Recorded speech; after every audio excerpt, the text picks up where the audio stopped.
What is up? Welcome back, everybody.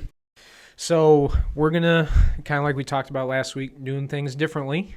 So we had an idea so this is going to be part one of 3 podcast episodes. And what we're talking about is we're going to go through the years, 10 years back, and kind of make our way back to now of starting in 2014, society, what's going on in society, economics, culturally, a little bit of that. And we're going to go 3 years after that. So today we're going to cover 2014 and 2017.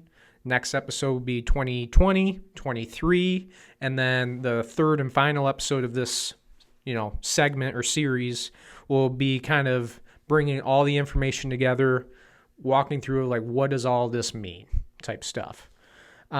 There's been a lot of research involved in this, and most we've ever done, but I liked it, and I'm just excited to see what comes with this.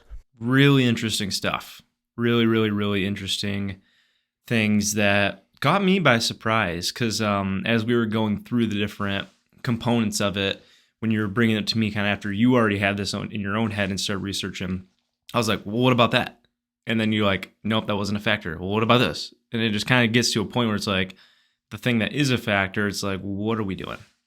All right. Yep. So let's get into this. So Quentin made a good little presentation here.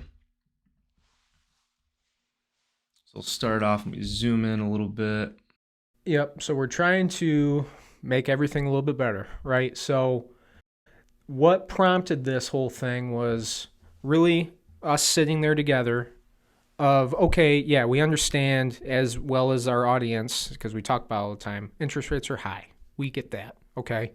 We get things are more expensive, especially with COVID, inflation. We get all that. But it just didn't, it seemed like there was more to the puzzle. That would, like, there's a missing piece and or pieces that's like, why does nobody have money right now? Like, what happened? Like, outside of those factors, what else is going on? Is it spending habits? Are other areas of our lives more expensive than what, the media is talking about? And to your point, like you were just saying, is there's things that like, okay, well, what about the tax bracket? And we'll get to all of this, but it's like all these different things is like, man, I don't know. And I think we found a couple smoking guns in this, but yeah. And I think those smoking guns for sure for like our age range of people, right? In their 20s and early 30s and stuff of like, you see the memes all the time. There's a classic one. I think it's funny. I'll kind of butcher it, but throw my own little twang in it. But it's basically like, boomers, like why can't you guys, buy houses and why are you complaining and blah, blah, blah. And it's like millennials. Okay, Boomer Joe, because back in 1969, you bought your house for 4 raspberries and a handshake. It's $450,000 now. And it's like, okay, that's one factor. However, incomes have gone up. So kind of like, And there's this one smoking gun thing that's like, especially in our generation, is prevalent. Meanwhile, one of my coworkers and friends just dropped $60,000 today on his down payment for his house in downtown Raleigh. And he's in his 20s. And he's 27, 26. Yeah. Which goes to show and is just perfect proof to what we've been talking about. If this can be done. Mm-hmm. It can be done at whatever age, you gotta be 18 first. But all it takes is a plan and effort and sticking with that plan and that effort. Discipline. Yeah, it's not rocket science. Although we'll have a rocket on here, but it's not rocket science. Yeah. So let's get into it, you guys. So I'm just gonna set the stage. All right, we're gonna take you on a journey. I'm gonna look right at you, camera. We're going to take you on a journey, go back to 2014, if you can place yourself back there. So we're 10 years ago, all right? We're going to talk a little bit about what you were doing, what I was doing, definitely not what we're doing now, and then just set the stage, all right? So if you can, pull up that second one. Here's roadmap. So this is cool. All right, so I'm proud of myself for this. So we're the rocket, all right? You in the audience, we're the rocket right now. We're going to June 2014, okay? Year in review. President Obama's second term. Ebola outbreak hits. Rise of ISIS. Bill Cosby allegations come out. Hard to believe that was 10 years ago now. Happy by Pharrell. 'Cause I'm happy. That's the number one song in America. And Guardians of the Galaxy, great movie, just came out. Okay? So, let's get into this. So, these are the things we're going to be focusing on each year that we're looking at. Okay? So, societal factors like we talked about, cultural happenings like ISIS and Ebola, major things that are happening in 2014, different trends, social media. It's hard to remember, you guys, but 10 years ago, social media is not what it is now. Not even close. I mean, the first thing I just thought of was like Instagram was in its infancy, and like the biggest thing in the world was like Jay Alvarez and Dan Bilzerian. They were like the it thing. Twitter was just now kind of popping off, like becoming what the behemoth we know it as, well, X now. But you're right. It's things have changed a lot in the last 10 years, even though we've lived it. Entertainment, movies, music, whatever. Economic factors. So then we get into averages of personal income, expenses, spending, saving, housing, etc. We get into all this, all right? So then So this is what we're doing. So This is year in review and pictures, all right? So Ebola, we got ISIS like we talked about.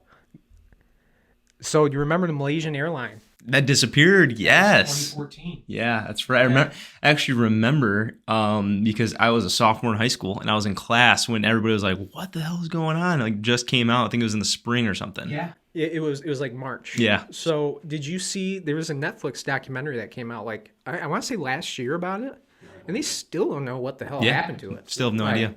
I think they think it's like some Bermuda Triangle type stuff. There's that conspiracy type, and then But yeah, never know what happened to that. R.I.P. Robin Williams, lost Robin, and Joan Rivers. She was in there too. Russia, Ukraine was going on in 2014. The Groundhog Day? And Hamas and Israel was also going on in 2014. Interesting. So those are Hamas and Israel, Ukraine on the other one. Sochi Olympics were going on in Russia. And then the Cuban embargo. Cuban embargo. Thank you. Was lifted by Obama, and good old not so good Bill Cosby there. Yeah. That was the summer of me going into my junior year of high school. This is me at homecoming. Look how fly you look. It's so funny you see that. You found that picture, actually.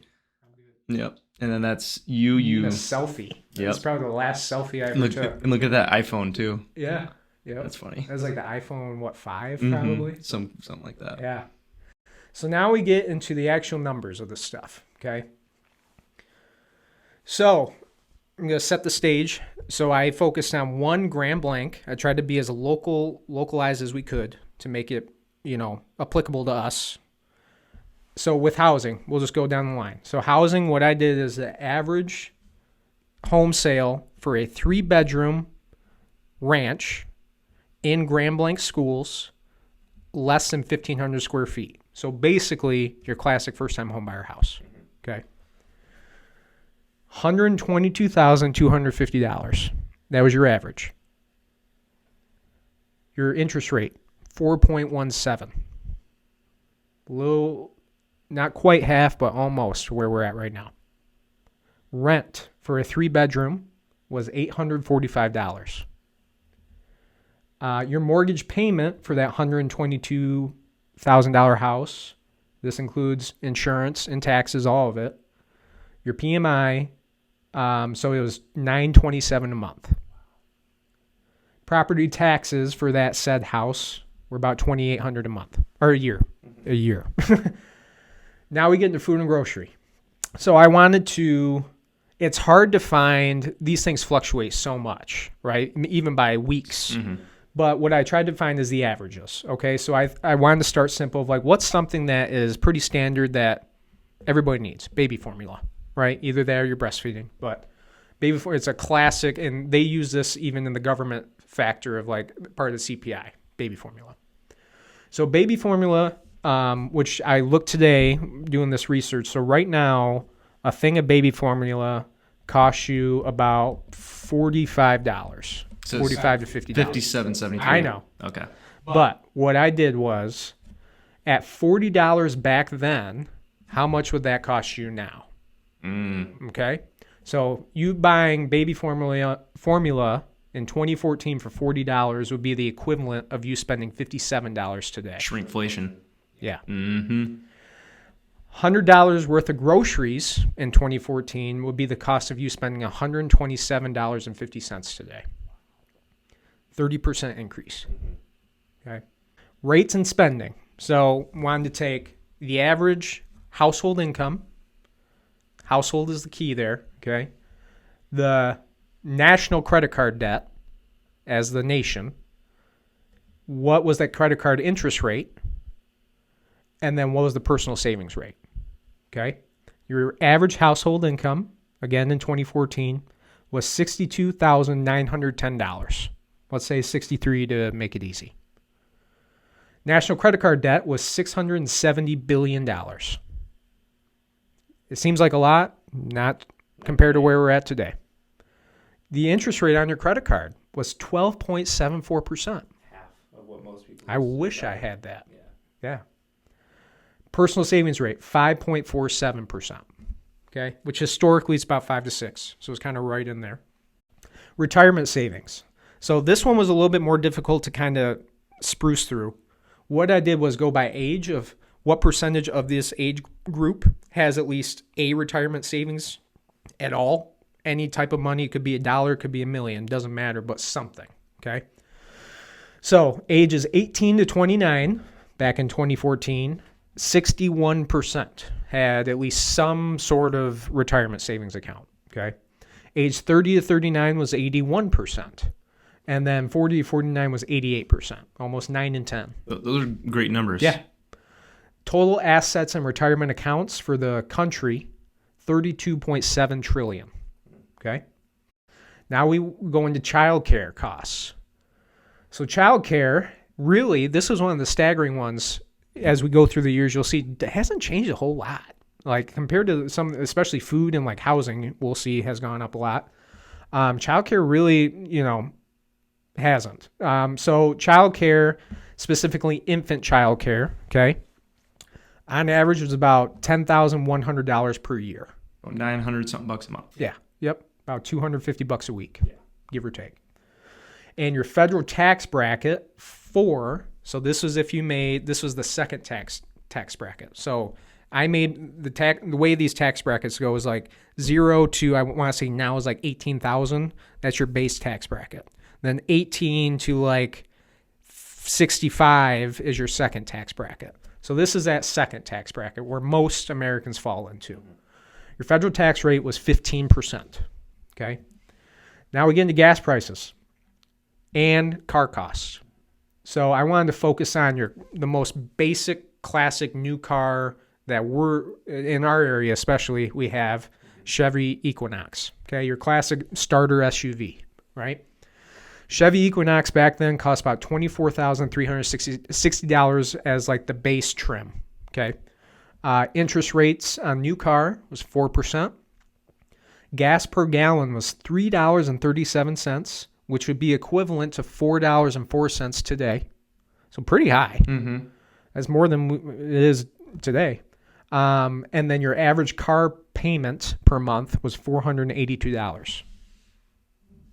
What's staggering to me is that last one, really, because I know what it is today, because we did one about this like a month ago. But if you think about it, and we'll get there, this is a little foreshadowing. You and I both know cars haven't gone up a whole lot. They haven't. What has? Interest rates. Yeah, because that's, I'll save a lot of my thoughts for later. But so what were you doing back in 2014? Let's do that. What were you doing? Where were you at? I was a junior in high school. In that fall, just moved over to Grand Blanc, and being a high school kid. Okay. And were you thinking about any of this stuff? No. I wasn't. And I was actually in college. Mm-hmm. So 2014, I was at Oakland, Oakland U. Just transferred from Michigan State because I had my first daughter. And I was working at Yaya's and then eventually got into the ambulance company. Mm-hmm. And I was just kind of getting started in actually the workforce personally at this time. I remember the first car I got was actually a Chevy Cruze. So it was all I could afford. I was making at Yaya's, it was minimum wage, which was what? $7.25 an hour. I remember I got a raise because I became like shift supervisor, like only after a month of working there. And I got raised to like $7.50 an hour, and I was like, sick. Yeah. I'm making 25 cents more an hour, baby. But yeah, I was making about $200 a week. Wow. It's crazy to think about now compared to that. Like $200 a week. Now, I survived barely. Yeah. But yeah, my first car was a Chevy Cruze. I ended up buying it instead of leasing it. I think I was worried about the mileage or something. I can't remember, but it was $315 a month was my car payment. For how many years? Oh, I'm sure I did 84 months or something. Yeah. You know, I'm sure I did something stupid. But yeah, so that was the economic landscape of 2014. And one thing I just realized I didn't say was I was working at a pizza shop. I was working at Benito's Pizza in Grand Blanc. And as a high school kid, I was like, for slinging pizzas, I'm making decent money. Like, it was cool because I made, I think, a little bit above minimum because the boss was awesome. And Kylie, Nicola, shout out her. She was a great boss. I hated the job, though, really. It sucked. And I was 16, you know, I'm just slinging pizzas and cleaning and answering phones. And it's like a 16-year-old kid job, you know? You got to start somewhere. Yeah.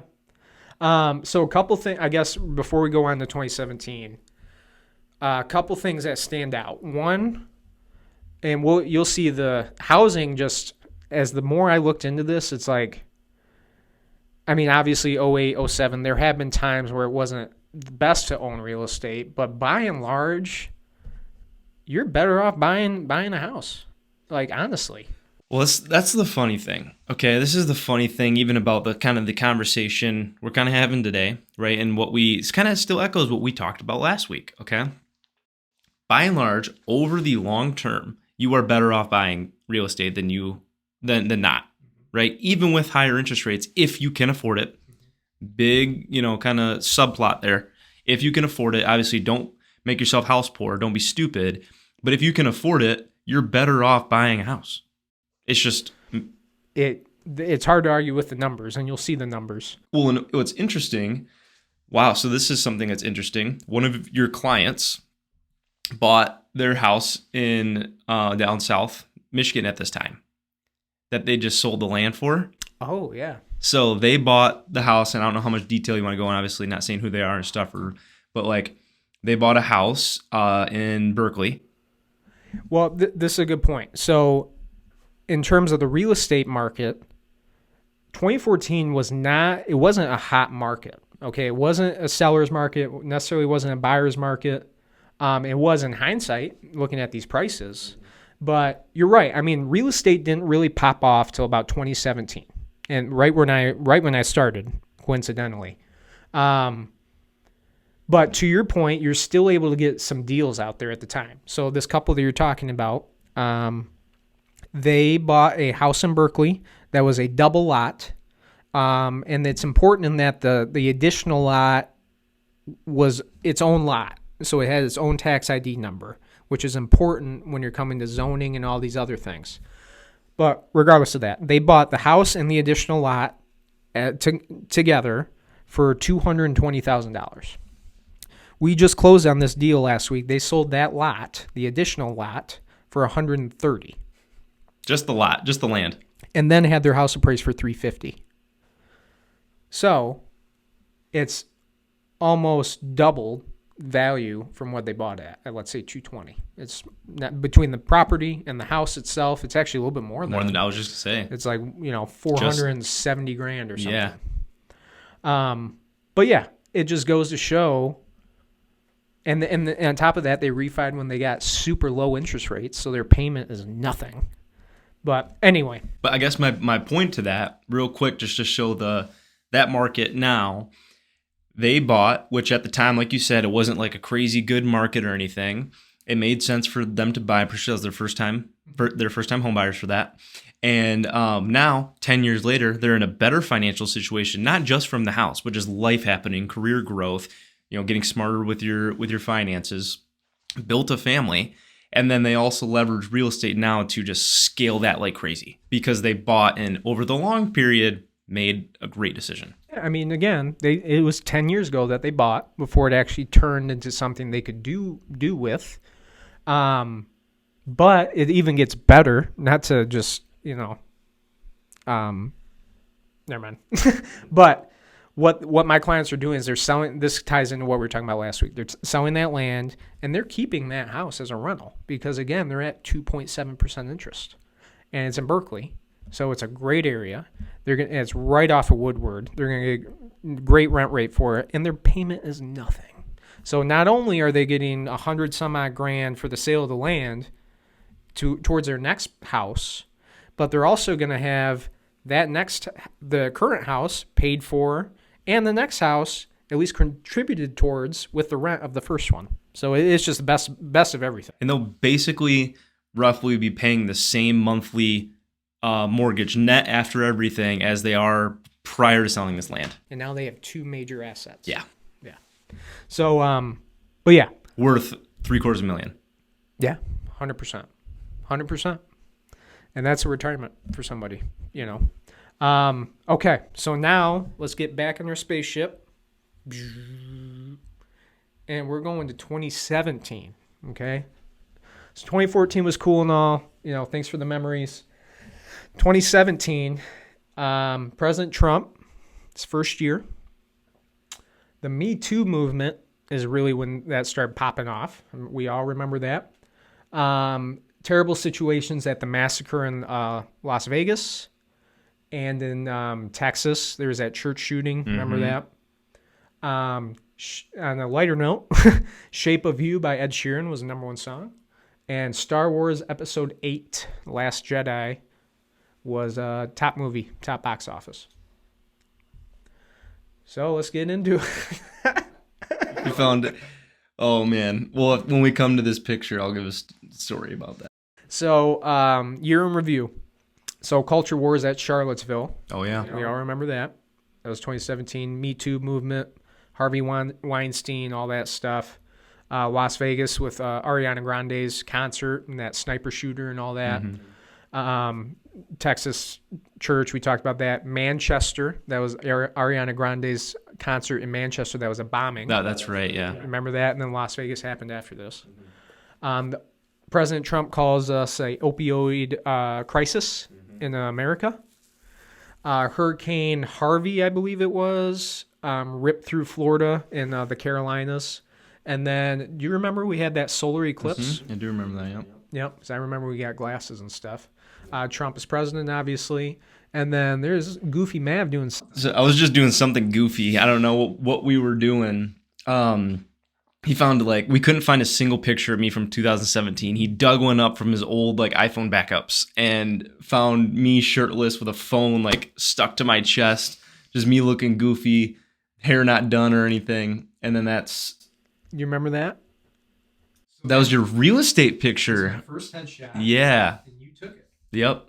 That's right. I did. Yeah. So that was downtown Fenton. So that was my very first real estate headshot. A lot has changed since then. Yeah, right. But yeah, look at me all baby face. Well, I'll be honest. I did a pretty dang good job at that. So this time, this is 2017. So where are you at in Just turned 19. Just turned 19 in that June. We are, so 2017. So we're doing online investment stuff. We're doing Forex trading. And then we're going to do a medical marijuana business. And that's when you bought Flushing. And we kind of kaputs the medical marijuana business idea. That didn't really pan out too well for us. That's what I was doing as a 19-year-old kid and just got into the world of investments and business and learning a ton. I was reading every day and trying to prioritize health. I stopped drinking. I did a lot of just self-growth in a lot of ways. So this was a pivotal year for both of our lives in that we started getting into this side of things. So you brought Forex. as I'm going through my pictures, it's just all charts in 2017. That's literally all it was. For those who don't know, why don't you explain Forex? Yeah. So basically what Forex trading is foreign currency exchange rates. Happens every single second of the day. Every single country has a currency on earth. And there's a lot of economic factors for that. I mean, it's normal economic factors of inflation rates and unemployment and other news for that country, but also if you have big corporations doing transactions, like let's say that Apple has a factory in Japan, they aren't just going to give U.S. dollars to pay all those Japanese people or to buy parts through all the suppliers in Japan.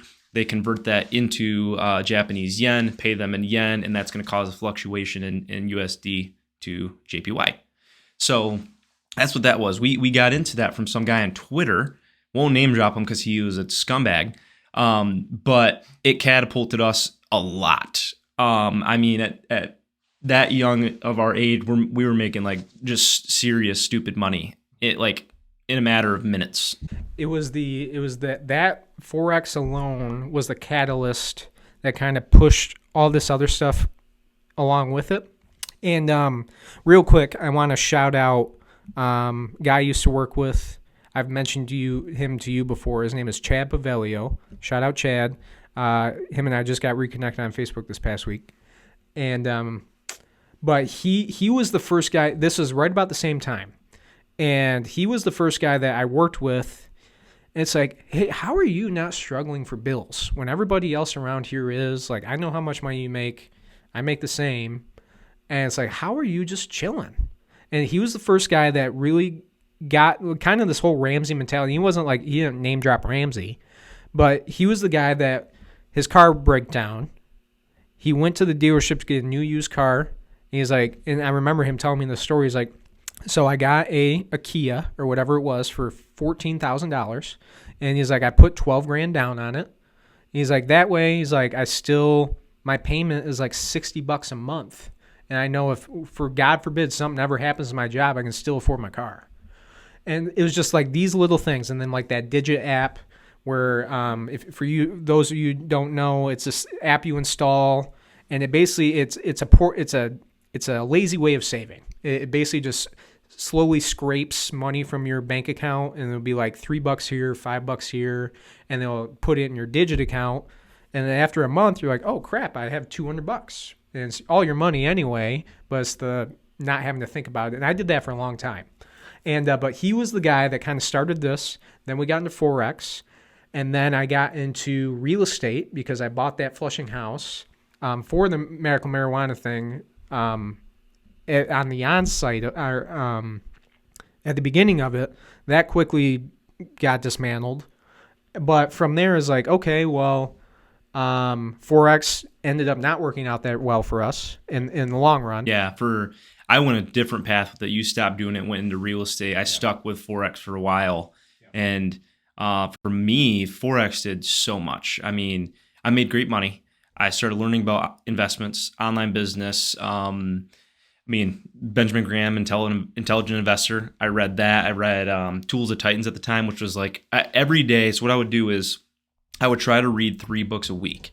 I was killing it for a couple months. Then I got information overload. My brain was hurting. But yeah, so Forex, it brought me into the world of investing, business, online business, sales, kind of like just brought me into a whole world just from all the information I was learning just from podcasts. And I got into impact theory. Tom Bilyeu at the time, great guy. Tim Ferriss was really big at the time. That was like when he was popping, right? And then that basically, long story long, me getting into Forex and doing all that and learning all this much about business and investing and doing well with it and stuff got me my job at that investment firm. It straight up did, because I didn't have a ton of like work experience at the time on paper for like a corporation. But I had that, and that was what one facet of really what they did. That wasn't like the highlight, but it was an investment firm working with financial advisors. So they were like, oh, so that's what got me in there, which was crazy to think about, which took us like a whole other level up. It goes to show that one, time moves quickly. I mean, that was 7 years ago. Well, quick, let me actually hold on. Let me put a pin in this real quick. So before we got into Forex, I just graduated high school, 2016. I had my graduation money, and I was getting into flipping Yeezys. I bought a software that will, because they go within like milliseconds when they go live. I bought a software that will auto add to cart and purchase for me, auto checkout. Did not work at all. I forgot about that. And I took the money I had left over, and we split 50-50, getting into Forex. In our first trade, we made 46%. And we're like, oh my God. So On accident. yeah, on accident, but it still worked.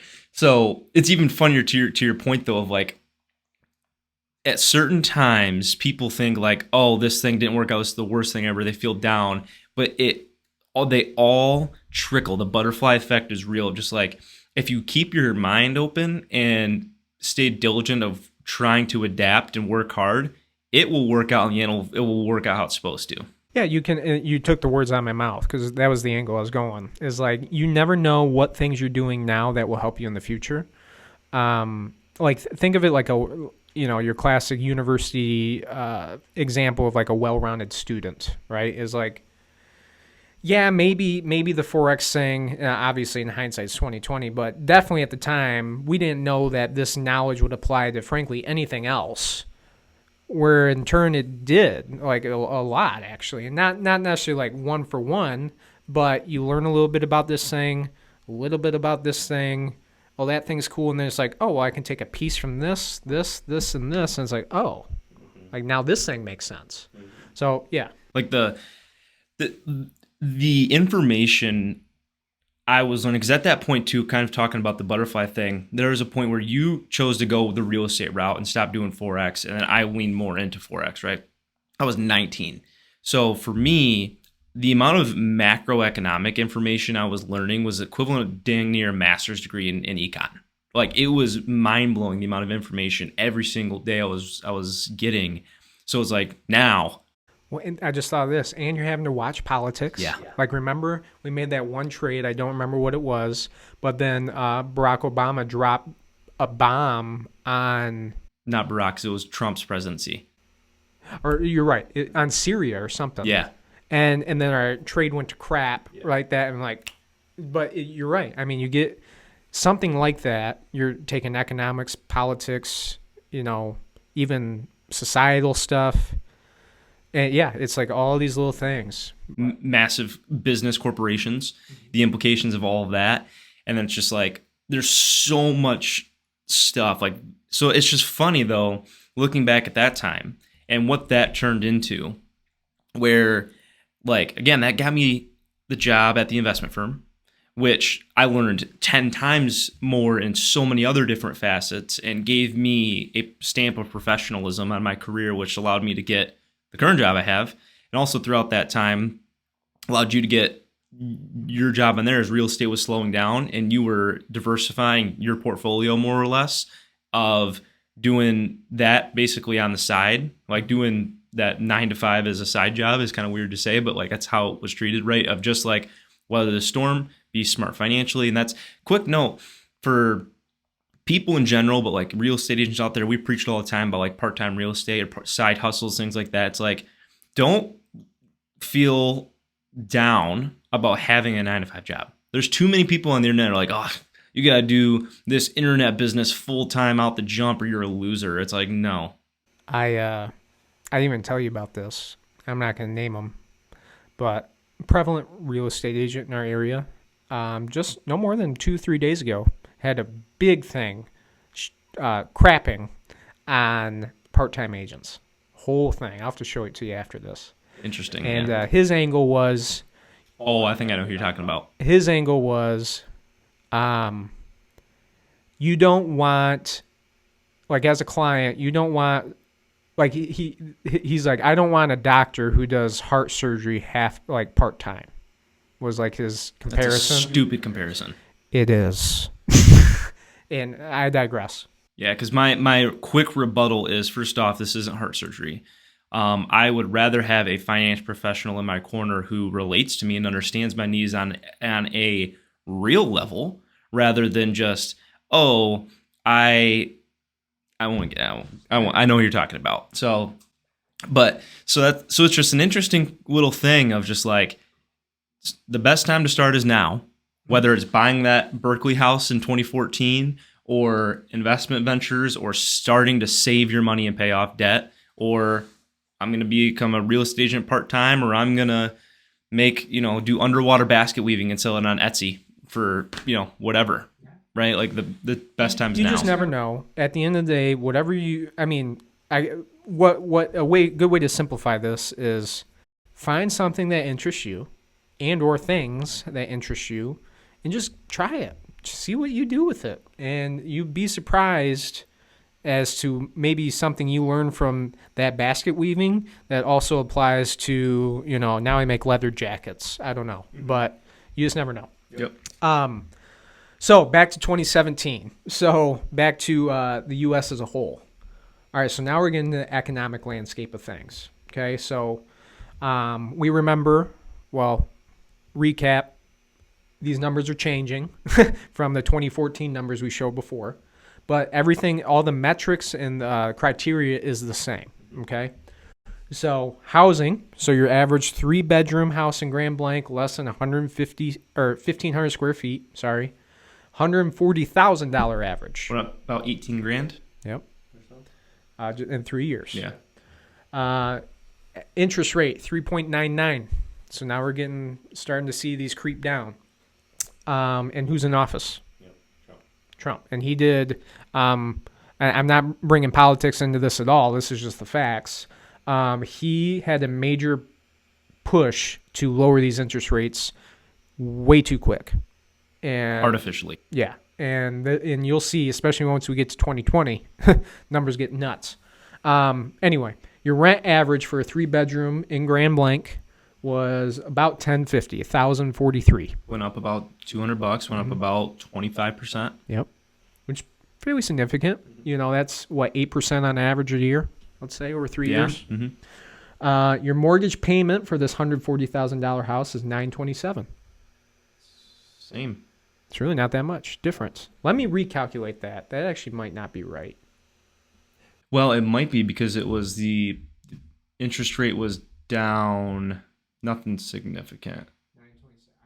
It was down 0.2. It was down 20 bips, 20 basis points. It should be a little bit more than that, though. Yeah, that's not for 18 grand and 20 bips.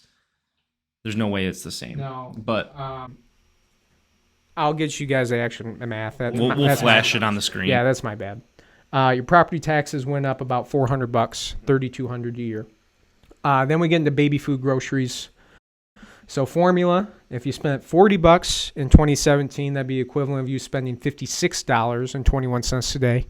In 2014, that was like 57, I want to say.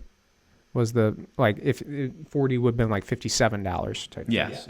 So it's getting a little bit less, $100 worth of groceries would be $125.82. And 2014 was like $127.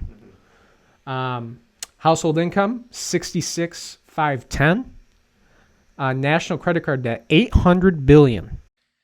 So that went up approximately 30%. For the income? No, or the credit card? For the credit card debt. Yeah. Went up approximately 30%. Yep. A little less. Your interest rate is 13.08 for your credit card. Still low. Mm-hmm. That's about half of what it is right now. And then your personal savings rate was 5.76. So good. Still good. Retirement, any savings. So just recap, this is not saying how much money they had, just the fact that they had some type of retirement savings account. Age, 18 to 29, 59% had one. Age 30 to 39, 72% had one. Age 40 to 49, 82% had one. Those dropped. Yeah, I was saying it went down a little bit.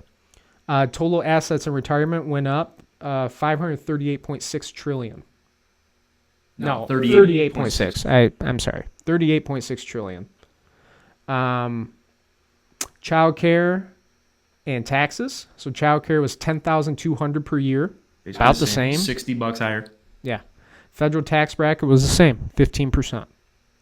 Gas prices and car costs. So your Chevy Equinox, brand new, base trim, $25,510. Interest rates, 4.4%. Gas per gallon, it's cheap. $2.46 per gallon, which would be equivalent to $2.85 today. And then your average car payment was $475. That didn't change really at all.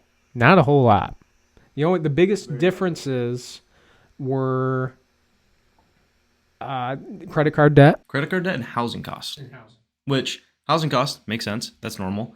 But the credit card debt, that's a 30% increase. That's 10% a year. And tying into that, the retirement savings dropped in terms of percentages of who had what. That's a good point. So you have kind of twofold. It's like more credit card debt, less retirement. Yeah. And in those in-between years, the credit card interest rates didn't skyrocket, which would artificially, more or less artificially, quote unquote, make the overall credit card debt raise that much. Right. It's consumers taking out more credit card debt. Yep. And so again, I mean, tying this back into 2014, so the housing went up by almost $20,000, right? Mm-hmm. Interest was relatively the same. Rent increased significantly. Rent was 25%. Yeah, and the housing went up about 18%. Okay, so rent raised more than the housing. Yep. Property taxes are just, they just rise. It is what it is, frankly. Grocery and food, really not that much different from 2014. Household income increased. Not a whole lot. What was 2014 again, if you can pull that up again? 62.9. It went up like $4,000. Yeah, $3,600. Okay, so $300 a month. About 10, not quite 10% increase, but 8% increase, give or take. No, it would be less than that. It'd be 5. 5. Okay. Yeah. Yeah, you're right. But again, the big ones screaming out at you is the $800 billion in credit card debt. And the rent and the rent. So it's so we're gonna so this is kind of the end of part 1. Part 2 next week, we're gonna get into 2020 and then 2023. That's when you're gonna see some of these really start standing out a little bit. And we didn't talk about today. We'll talk about next week as to another point to this that if we're friends on Facebook, you saw yesterday. But people are spending money in different ways than they were 10 years ago. In ways you wouldn't inherently off the cuff spout off. For sure. But once you see what we're talking about and think about what's transpired since then till now, it kind of makes sense. It does. No, for sure. And something that when I lived in Arizona, I was victim to. I put myself in that situation. I'm not one a victim. I fell in that trap of doing that because it's easy, and we'll get there with a little teaser. But yes, that's all I got for this segment here. You got any other closing thoughts? I mean, all I can say is, and again, hindsight's 2020. You can say that with almost any of these, but it's like I wish I could have. If I could have gone back to 2014 or even 2017, I'd buy up every house I could. Mm-hmm. Yeah, every single house I could. But all right, see you next week. See you.